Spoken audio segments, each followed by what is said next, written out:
Hey, I'm gonna make a video about destroying a Keurig. It's already broken, but and pulled apart. But here we go.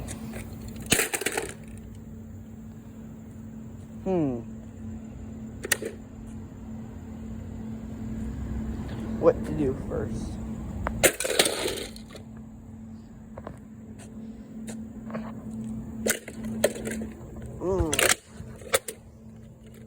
Nice.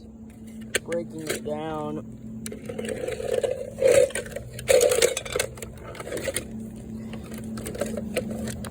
That's the heater. And that's your circuit board, which I might keep. There we go.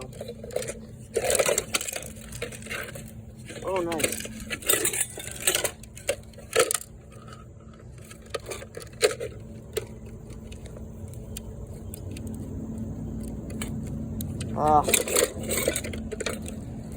There.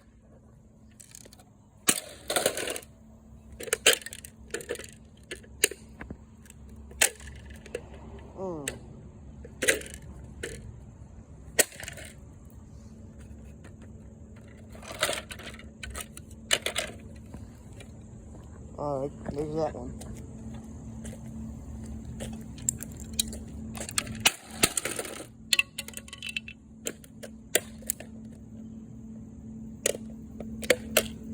This is probably a very poor video, but you get the idea.